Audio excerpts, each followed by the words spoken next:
오늘은 마지막 2023년 마지막 주일입니다. 이 자리에 오신 여러분들에게 하나님의 한없는 은혜가 말씀을 통하여 임하기를 간절히 소망합니다. 오늘 우리가 살펴볼 본문 말씀은 참 재미있는 주제입니다. 저도 이 내용을 참 좋아하고 또 그동안 또 잘못 알고 있었던 부분들도 있었고 또 이 주일의 의미, 옛날에는 안식일이라고 불렀는데 요즘 왜 주일이라고 부르는가라는 것도 제가 가르쳐 드릴 수 있어서 너무 또 좋게 생각합니다. 여러분, 이 본문이 오늘 나오는데 이 본문 앞에 보면 예수님께서 그런 말씀을 하세요. 수고하고 무거운 짐진 자들아 다 내게로 오라. 이 문맥의 흐름에 보면 지금 이 예수님의 말씀은 유대인들에게 하시는 말씀인데, 당시 유대교는 실천할 수 없는 율법의 내용들을 사람들에게 엄청나게 많이 부과하였습니다. 그리고 이 안식일, 여기 나오는 이제 안식일 규례가 나오는데 안식일에 하지 말아야 될 것이 무려 39가지가 되었어요. 저같이 머리 나쁜 사람은 외우지도 못하겠습니다.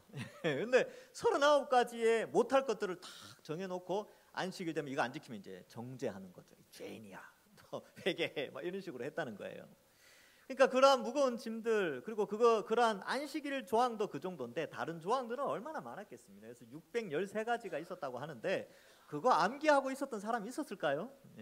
자기들도 잘 몰랐을 거예요. 헷갈리고.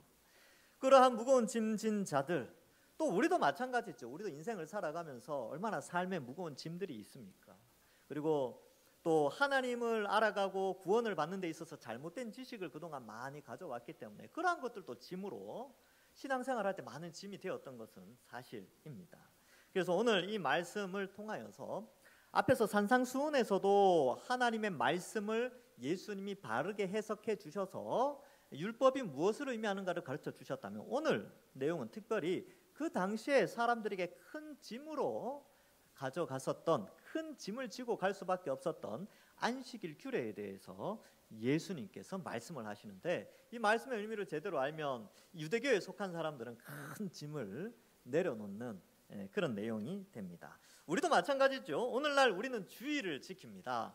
그래서 이 주일을 지키는 것과 안식일을 지키는 사이의 차이점과 또 그러나 왜 우리는 주일을 지키는가에 대해서 생각해 볼 필요가 있습니다. 주일은 주님이 부활하신 날의 줄인 말입니다. 그래서 초대교회 때부터 예수님께서 안식 후 첫날에 부활을 하셨습니다. 그래서 초대교회부터 이 안식 후 첫날에 예배를 드렸는데, 이 주일이라는 개념이 있고 교회는, 예수님을 믿는 교회 공동체는 주일을 지켜 예배를 드렸습니다. 그 이제 배경은 뒤에 가서 설명을 해드리고, 그러면 안식일이라는 개념이 있는데 이 안식일의 의미와 또 개념부터 좀 먼저 알아가 보도록 하겠습니다.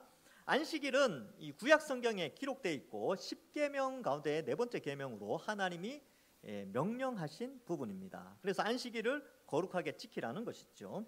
이유가 있습니다. 그 이유는 두 가지인데, 출애굽기 20장에 10계명이 나오고요, 신명기 5장에도 10계명이 나옵니다. 그런데 이 앞에 서두에 나온 명령은 다 똑같은데 설명하는 부분이 다른 게 등장해요.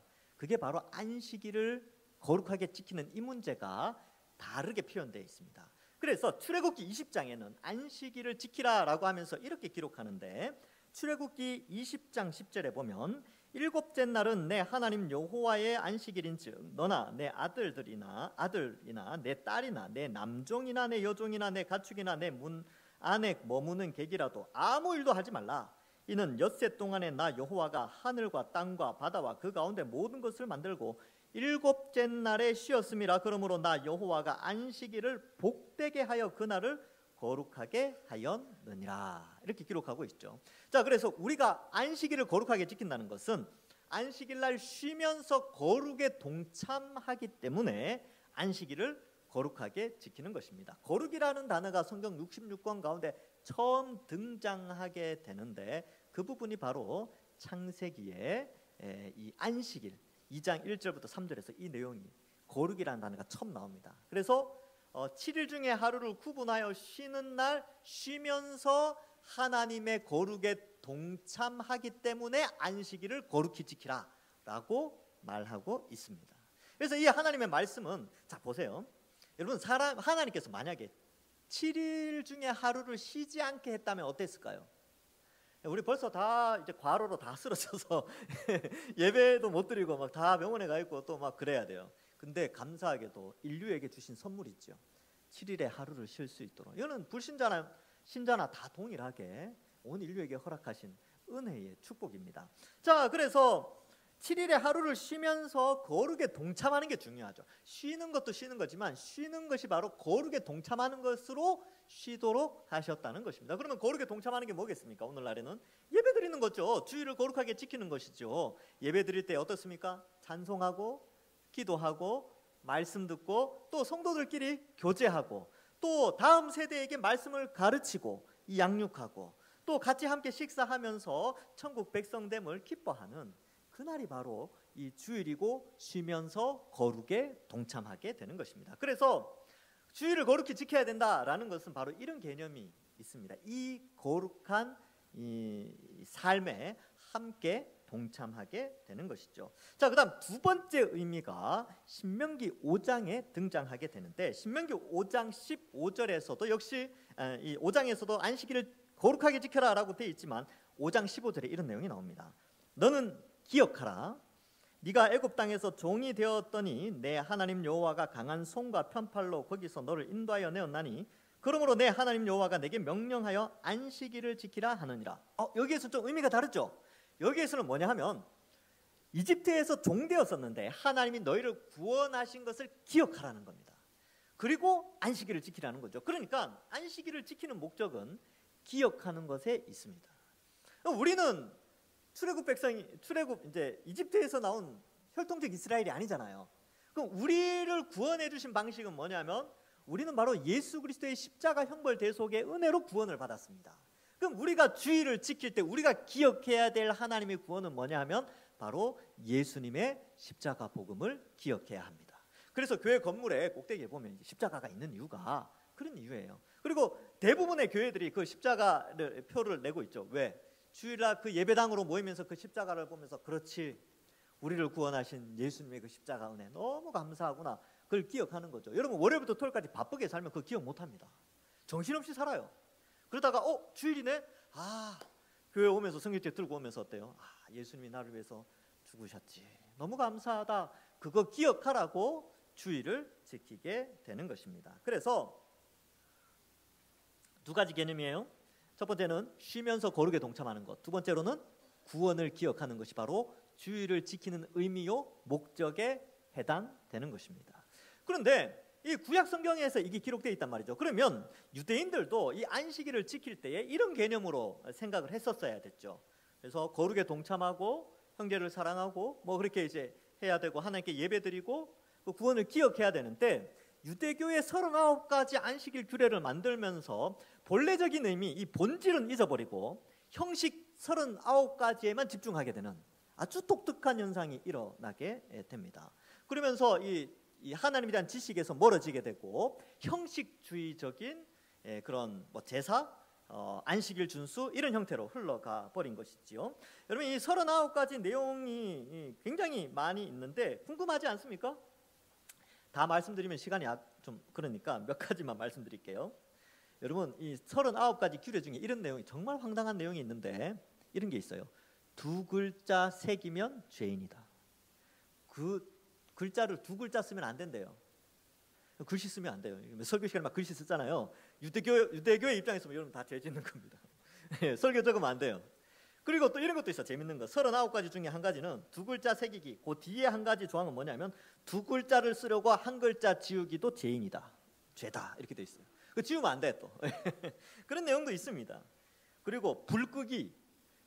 안식일날 불 나면 불 끄면 안 돼요. 집 다 홀랑 타도록 내버려 둬야 됩니다. 그리고 그 이제 39가지 조항 그 다음에 불 끄는 이제 화재가 발생했을 때의 내용이 나오는데, 평일날에는 불 나면 불 꺼도 돼요. 그리고 귀중품 다 들고 나오면 됩니다. 근데 주일날 불 나면 불 끄면 안 되고 들고 나오는 물건도 새끼 곡식만 들고 나오도록 해놨어요. 유대교가 그렇습니다. 그래 그러한 조항들이 이 미시나라는 책에 기록되어져 있습니다. 미시나 오메드 샤밧 7장 2절에 기록되어 있는 걸 제가 갖고 왔습니다. 그래서 이런 것들을 보면 참 사람들이 짐이 무거웠겠죠. 예, 또 암기도 해야 되고 또 그래서 그 안식일 날 불났는데 들고 나올 때 새끼 곡식 아니라 금반지 하나라도 들고 나오면 그때 이제 또 죄인 취급받는 거예요. 예.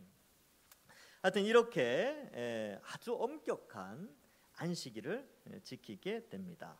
그 가운데 또 39가지 중에서 밭 갈기, 씨 뿌리기, 그리고 곡식 거두기 이런 것도 있어요. 이것도 조항에 들어갑니다.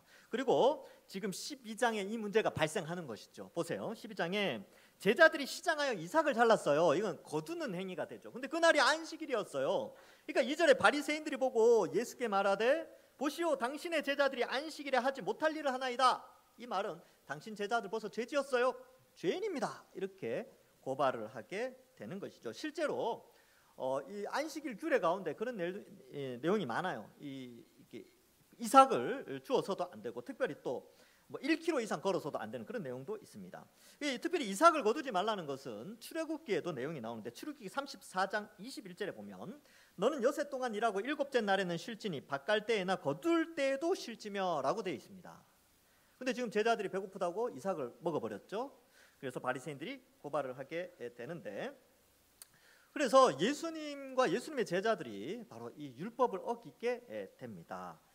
그래서 이제 고발을 하니까 예수님께서 이제 그 다음에 성경 말씀을 인용해서 말씀하시죠. 예수께서 이르시되 다윗이 자기와 그 함께한 자들이 시장할 때 한 일을 잊지 못하였느냐 하고 내용이 나오는데 이게 무슨 말이냐면 이 다윗이요 이 왕궁에 있었습니다. 근데 왕궁에 있다가 사울 왕이 자기 사위이면서도 군대 장관이었거든요. 그리고 자기가 악기가 들렸을 때 다윗이 하프를 키면 악기가 떠나가고 치료가 일어났어요. 음악 치료, 요즘으로 말하면 음악 치료죠. 그런데 그 마음이 워낙 교만하고 완악해져서 다윗을 죽이려고 해서 결정을 합니다. 이제 죽이겠다고 완벽하게 결정을 해요. 근데 그 사실을 요나단이 알고 다윗을 보냅니다. 그리고 다윗이 도망가면서 자기를 따르는 사람들과 함께 놉 땅으로 들어가요. 근데 놉 땅에 이제 제사장이 있었는데 그 제사장한테 갔어요. 근데 배가 너무 고픈 거예요. 먹을 게 있냐? 그러니까 아무것도 없다는 거죠. 그럼 뭐라도 좀 갖고 나와라. 그러니까 있긴 있는데 이거 성소 안에 있는 진설병 떡이 있다. 근데 그 성막 안에 성소가 있고 지성소가 있는데 성소에 이 등대가 있어요. 메노라라고 하는 등대가 있고 그 맞은편에 떡이 있습니다. 6개씩 12개 12지파를 의미하는데 이 떡은 제사장만 먹는 떡이에요. 근데 그 제사장이 그 떡을 갖고 와서 이거밖에 없습니다. 그러니까 다윗과 그 따르는 소년들이 배고프니까 다 먹어버렸어요. 근데 그것은 제사장이 먹는 떡인데 율법에는 제사장만 먹도록 돼 있는데 다윗이 먹어버렸어요. 그리고 따르는 자들도 같이 먹어버렸거든요. 근데 아무 일이 없어요. 허락된 것이죠. 그러니까 이 다윗의 권위가 그만큼 높았다는 것인데 하나님이 그러한 것들, 왜냐하면 그들이 배고팠으니까 제사장만 먹어야 되는 떡이지만 그들은 제사장이 아님에도 불구하고 그 떡을 먹도록 하나님이 허락해 주셨습니다. 그래서 그 내용을 보면 나중에 이제 이제 사울이 들어와서 막 이렇게 해치고 막 그런 장면도 나오는데 그걸 이제 예수님께서 말씀하시면서 야 봐라, 제사장 외에는 못 먹는 떡을 다윗도 먹었고 그 소년들도 먹었지 않았느냐. 근데 왜 지금 예수님의 제자, 천지를 창조하신 예수님의 제자들이 이거 먹는데 예수님이 허락하셨는데 너희들이 왜 그것을 따지느냐라고 말씀하게 되는 것입니다. 그 다음에 이 5절에 보시면 또 안식일에 제사장들이 성전 안에서 안식을 범하여도 죄가 없다. 율법에도 그거 나오지 않느냐라고 말씀합니다. 여러분 안식일에는 일을 못하게 돼 있어요. 근데 누구만 일합니까? 제사장은 일해야 돼요. 민수기 28장 9절과 10절에 이런 내용이 나옵니다. 안식일에는 1년 되고 흠 없는 순양 2마리와 고운 가루 10분의 2의 기름 섞은 소제와 그 전제를 드릴 것이니 이는 상번제와 그 전제 외에 매 안식일의 번제니라. 이렇게 기록하고 있어요. 상번제가 뭐냐면 매일 드리는 제사인데 안식일에는 특별히 이 제사를 더 드려야 돼요. 그러면 제사장이 엄청 바빴겠죠. 여러분 그 양 2마리 잡는 것도 보통 일이 아닙니다. 그 각을 뜨고 가죽을 또 이렇게 하고 그리고 또 이제 여기 소재도 준비하죠. 가루하고 기름하고 섞어야 돼요. 그 반죽해 보신 분 아실 거예요. 반죽하면 어떻습니까? 땀납니다. 예, 땀나도록 일해야 돼요. 근데 제사장들은 그 일을 한다는 거죠. 전제는 부어 드리는 건데, 예, 그 마지막에 제사의 마지막 마무리 부분에 전제를 붓거든요. 이러한 일들을 하는데 그 제사장들 일해도 가만히 있지 않느냐. 왜 우리 배고파서 이게 이삭 먹는데 이게 왜 죄가 되느냐라는 뜻으로 말씀하시고, 근본적으로 6절 때문에 그랬습니다. 6절에 보시면 내가 너희에게 이르노니 성전보다 더 큰 이가 여기 있느니라. 성전보다 더 크다는 것은 제사장보다 더 위에 있고 왕과 선지자보다 더 위에 계신 참된 성전 되시는 예수 그리스도의 그 위대한 권위를 말씀하고 있습니다. 그 권위자이신 예수님께서 허락을 했기 때문에 괜찮다는 것이죠. 그리고 율법 조항을 어기면 다 죄인 취급하는데 그게 죄인이 아니라 그것은 아주 유동적으로 적용되어질 수 있는데, 그 적용되어지는 기준이 뭐냐? 그것이 바로 7절의 그 의미가 나오게 되는 것입니다. 이처럼 예수님은 여기에서 내가 참 성전이다, 성전보다 더 크다라고 표현하고 있죠. 12장에서는 예수님이 또 뒤에 가면 내가 요나보다 더 크다라는 표현과 내가 솔로몬보다 더 큰 사람이다, 큰이다라고 표현하면서 예수님의 권위를 설명하는데, 여기에서는 예수님의 권위가 안식일의 규례 위에 존재하는, 그 안식일 위에 존재하시는, 안식일을 규정하신 하나님이시라는 것을 말씀해 주고 있습니다. 그래서 이러한 내용들을 볼 때에 이 예수님께서 이 안식일에 이 밀 이삭을 따서 먹는 그러한 제자들에 대해서 올바른 안식일의 개념을 설명해 주고 있는 것이죠. 그래서 7절에 보면 나는 자비를 원하고 제사를 원하지 아니하노라 이렇게 표현하고 있는데, 이 원리가 안식일 여러 가지 규례 그 위에 존재한다는 거죠. 아까 유대교에서 39가지 규례가 있다고 그랬죠. 정말 별의별 희한한 규례들이 있습니다. 그런데 그 규례들을 다 포함해서 하나님이 정말로 원하시는 것은 바로 여기 나오는 자비죠. 자비. 사람들을 위한 자비의 날입니다. 그 날은 형식을 지키는 날이 아니라 하나님의 백성들에게 자비를 베풀고 인애를 베풀고 사랑을 베푸는 날이 바로 안식일의 의미가 있다는 것을 예수님이 말씀해 주고 있는 것이죠. 그래서 호세아 6장 6절에 보면 이런 말씀이 나옵니다. 나는 인애를 원하고 제사를 원하지 아니하며, 예수님 이 부분을 인용하셨죠. 근데 그 뒤에 이런 내용이 나옵니다. 번제보다 하나님을 아는 것을 원하노라. 그래서 이 안식일의 개념도 안식일 날은 번제를 드리고 제사를 드리고 이런 형식의 중심에 있는 것이 아니고, 하나님의 백성을 향한 사랑, 인애를 원하고 하나님에 대한 사랑, 그것은 하나님을 아는 것을 원했던 것이죠. 호세아의 배경을 보면 호세아 4장 6절에 내 백성이 지식이 없어 망하는도다 라고 말씀합니다. 이스라엘이 타락하게 된 것은 형식주의에 물들어서 형식만 하면 의미는 필요 없다라고 생각하고 그렇게 형식은 충실했지만 하나님 사랑과 이웃 사랑을 버렸어요. 그런데 하나님은 인애와 하나님을 아는 것을 원하신 것이죠. 우리 주일날도 마찬가지입니다. 주일날 우리 형식으로 예배를 드리죠. 근데 이 예배를 드리지만 하나님을 아는 것이 더 중요하죠. 하나님을 알고 형제를 사랑하고 베풀고 또 이해하고 그런 것들이 그 중심에 있어야 되는 것입니다. 한때 우리나라도 약간 형식주의에 빠진 적이 있습니다. 저도 이제 한국 교회사 시간에 들었는데 한 100년 전에는 아주 엄격한 형식주의가 있었어요. 주일날 버스는 타도 되는데 택시를 타면 안 됐대요. 이상하지 않습니까? 같은 돈 쓰는 건데. 그래서 신학교 교수님이 그 주일날 외국에서 누가 오셨는데 마중을 나가야 되는데 시간이 늦었어요. 그래서 택시를 탔는데 학교에서 징계를 내리셨어요. 징계를 내릴 정도였죠. 그리고 우리 옛날에는 그랬습니다. 이제 주일날 이렇게 돈을 쓰면 안 된다 그랬죠. 그래서 이제 외상도 하고 그랬어요. 외상 아시죠? 그래서 외상도 했어요. 그래서 제가 이렇게 외상은 괜찮습니까? 그러니까 외상은 괜찮대요. 지금 이제 신용카드 나왔잖아요. 신용카드. 근데 신용카드가 다 외상카드거든요. 그러니까 이제 그 이야기가 없어졌어요. 근데 저는 그렇게 생각합니다. 옛날에 그렇게 그만큼 주의를 거룩하게 지키자는 우리 믿음의 선배들이 어느 정도 기준을 정해놓은 틀이기 때문에 저는 아주 존중해요. 아주 괜찮았다고 생각합니다. 그런 것을 통해서 우리가 주일에 대한 의미를 더 잘 기억할 수 있었죠. 그런데 이제 그것을 형식주의로, 아까도 말씀드렸다시피 버스는 되고 택시는 안 돼. 그리고 외상은 되지만 돈 쓰는 건 안 돼.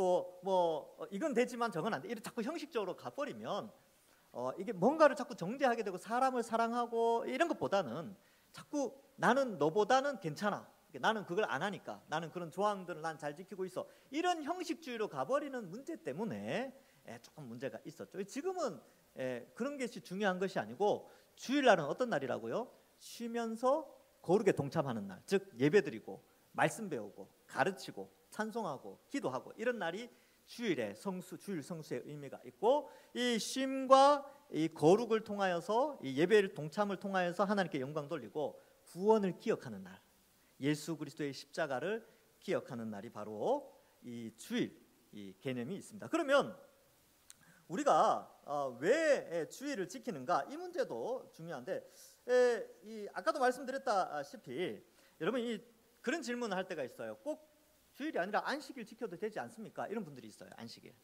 안식일이 언제냐면 금요일 저녁부터 토요일 저녁까지잖아요. 그런데 지금도 이 안식일을 지켜야 된다라고 주장하는 이단들이 있어요. 제7일 안식교, 그렇죠? 그리고 안산홍 하나님의 교회 뭐 이런 데가 있는데 거기가 다 이렇게 비슷해요. 근데 여러분 우리 신약의 성도들이 왜 주일을 지켰느냐? 그러면 성경에는 그러면 주일 지키는 게 안 나오느냐? 나온다니까요. 나와요. 사도행전 20장 7절에 보면 이렇게 돼 있습니다. 그 주간의 첫날에, 주간의 첫날이 지금의 주일이거든요. 그 주간의 첫날에 우리가 떡을 떼려 하여 모였더니, 왜 떡을 뗐을까요? 예배 드리려고, 성찬식 하려고 떡을 떼려고 모였죠. 바울이 이튿날 떠나고자 하여 그들에게 강론할세 말을 밤중까지 계속했어요. 그러니까 여러분 저는 지금 한 40분 설교하거든요. 바울은 하루 종일 했습니다. 하루 종일. 그래서 밤중까지 설교를 했어요. 그날이 언제냐면 그 주의 첫날. 지금 말하면 지금 주일이에요. 주일. 일요일. 세상 말로는 일요일 있죠. 그렇게 예배를 드렸다니까요. 초대교회 때부터. 그러니까 어떤 사람이 그래요. 주일 지킨 게 성경에 어디 나오느냐. 그런데 여기 나오잖아요. 나오죠. 자, 두 번째 고린도전서 16장 2절에도 매주 첫날에 너희 각 사람이 수입을 따라 모아 두어서 내가 갈 때에 연보를 하지 않게 하라. 여러분 사람들이 모여서 구제 헌금을 내는 때가 언제냐면 매주 첫날이었어요. 매주 첫날. 이 말은 매주 첫날에 예배를 드렸다는 것입니다. 헌금을 드렸다는 뜻이죠. 이러한 근거로 봤을 때에 주일을 지켰어요. 초대교회는. 그리고 계시의 말씀이 요한에게 내릴 때 요한계시록 1장 10절에 보면 이렇게 되어 있습니다. 주의 날에 내가 성령에 감동하여 내 뒤에서 나는 나팔 소리 같은 큰 음성을 들으니 주일날 예수님께서 요한에게 나타나셔서 말씀을 하시죠. 이처럼 성경에도 우리 믿음의 선배들이 아예 초대교회 때부터 주일날 예배를 드렸다는 내용들이 나와요. 그러니까 우리는 주일을 지키는 거예요. 유대인들이나 아니면 뭐 그런 이단들이나 그들은 이제 안식일 지키라 그러세요. 뭐 알아서 하라 그러세요. 우리는 성경대로 가면 됩니다. 성경은 주일을 지켜야 된다라는 것이죠. 자, 그런데 여러분 이제 일주일을 지나다 보면 제일 기분 좋은 요일이 있어요. 보통은 요즘은 금요일이죠. 금요일 아침 말고 금요일 밤. 그래서 불타는 금요일, 그래서 불금이라고도 하는데 엊그제 금요일 밤에 기분 어떠셨어요? 직장 다니시는 분들 좋으셨죠? 옛날에는 이제 토요일 일할 때도 있었는데 토요일 밤이 이제 제일 기분이 좋죠. 왜? 다음 날 쉬니까. 요즘 이제 주 5일이니까 토요일 날 늦잠 잘 수 있으니까 이제 직장인들이 금요일 밤을 좋아합니다. 저도 기억이 나요. 저도 이제 초등학교 때 이제 그때는 토요일 날 수업이 있었거든요. 근데 토요일 날 수업 마치고 올 때 정말 기분 좋았어요. 아니면 춤을 출 정도로 좋았습니다. 왜? 내일은 쉬는 날. 이런 개념이 있었으니까. 그런데 여러분 세상에 월요일이 쉬는 날이 있어요. 내일입니다. 내일 쉬어요. 여러분 연휴는 너무 좋은 거죠. 너무 행복한 날이에요. 그래서 오늘도 보통 이제 직장 다니시는 분들 주일 저녁이 힘들어요. 왜냐하면 내일 출근해야 되는구나. 그런데 내일이 연휴야. 그럼 오늘 밤에도 행복하죠. 이처럼 쉼이라는 것은 우리에게 즐거움을 주는 날입니다. 근데 이 안식일을 통하여서 일하는 사람들이 보통 6일 동안, 옛날에는 6일 동안 일하면서 마지막 이 안식일 전날에는 굉장한 소망을 가져요. 왜요? 쉬니까, 일을 멈추니까. 그래서 이 여섯째 날에는 너무나 기쁨으로 안식일 날을 맞이하게 됩니다. 그런데 쉼이 그렇게 좋은 것이기 때문에 또 한 가지 우리가 생각해야 될 것은, 여러분 주일날은 예수님이 부활하신 날이에요. 부활하신 이 주일날 우리가 쉬면서 또 한 가지를 신약 시대에는 더 기억해야 될 것은, 우리도 부활하여서 예수님처럼 부활하여서 영원한 쉼, 영원한 안식을 할 날이 있다는 것을 또한 이 주일날 기억하는 것입니다. 영원한 연휴, 그러나 그 연휴의 끝은 없어요. 영원합니다. 그리고 풍성한 연휴, 모자람이 없습니다. 예수님의 오심으로 말미암아 이 영원한 연휴의 행복한 안식에 들어가는 것이 바로 이 7일 중에 하루인 주일을 지키면서 그 소망을 가지며 살아가는 것이죠. 그래서 이 주일은 그런 아주 의미가 있습니다. 세 가지죠. 쉼을 통하여 거룩에 동참하고 구원을 기억하며 나중에 영원한 안식, 참 안식을 소망하는 날이 바로 오늘 주일입니다. 그래서 우리가 주일 성수를 하는 거예요. 그러니까 형식주의에 빠지는 것이 아니라 그냥 자유롭게 그렇게 하는 거죠. 그래서 인애를 원하고 제사를 원하는 것이 아니라 인애를 원한다. 그리고 번제가 아니라 하나님을 아는 것을 하나님이 원하신다라는 것을 우리에게 말씀해 주고 있습니다. 말씀을 맺습니다. 여러분, 우리는 이 주일을 그래서 거룩하게 잘 지켜야 됩니다. 그래서 6일 동안 혹은 5일 동안 열심히 일하시고 또 이 주일날은 예배드리고 찬송하고 기도하는 것을 통하여서 하나님께 예배드리면서 이 안식을 이 거룩에 동참하게 되고 구원을 기억하며 영원한 하나님 나라를 소망하는 자로 부름을 받았습니다. 아무쪼록 여러분들 어떤 형식에 매이지 말고 주일날은 이렇게 주일을 성수하는구나 라고 생각하시고 또 사람들 더 사랑하시고 또 이해하시고, 이 형식주의에 빠지면 이해하기 힘들거든요. 그런데 이러한 말씀에 근거하면 그럴 수 있지, 그렇지 하고 이해하고 더 같이 이 거룩에 동참할 수 있도록 도와주는 그러한 것이 바로 이 주일의 의미라는 것을 알고 살아가시고요. 또한 한 가지만 더 말씀을 드리고 싶은 것은 본문에는 안 나오는데 사실은요 꼭 7일에 하루만 주일이 아니에요. 사실 매일매일이 주일처럼 살아야 되는 것이 그리스도인의 삶입니다. 그래서 매일매일 성경 읽고 매일매일 입술에 찬송하고 매일매일 기도하는 것, 그것이 바로 참 안식을 누리는 매일의 삶을 의미합니다. 마음의 평안이 없는 날의 연속이라는 분들도 있습니다. 그러나 우리 그리스도인들은 이러한 하늘의 안식과 마음의 평안이 매일매일 말씀과 기도와 찬송을 통하여 흘러 넘쳐서 참된 주일의 의미가 평일까지 이어져서 이번 한 주간도 하나님이 주시는 참된 평강과 기쁨으로 하루하루 살아가시는 모든 주의 백성들 되시기를 주님의 이름으로 간절히 축원합니다. 기도하겠습니다. 하나님 아버지, 은혜를 감사합니다. 오늘 거룩한 주일을 맞이하여서 이 주일날 안식일의 의미를 품고 또한 더욱더 발전하여서 예수님의 오시는 그날을 소망하는 귀한 날이 되게 하여 주시니 감사합니다. 이 안식일에 힘을 얻고 또 이번 한 주간도 매일이 안식일처럼 또 매일이 주일처럼 하루하루 주일처럼 살아가는 저희들 되어서 하나님께 영광 돌리는 귀한 백성들 되게 하여 주시옵소서. 하늘의 평강을 이 땅에서 미리 조금 맛보면서 살아갈 수 있도록 축복하여 주실 줄 믿사옵고 감사드리오며 예수님의 이름으로 기도하옵나이다. 아멘.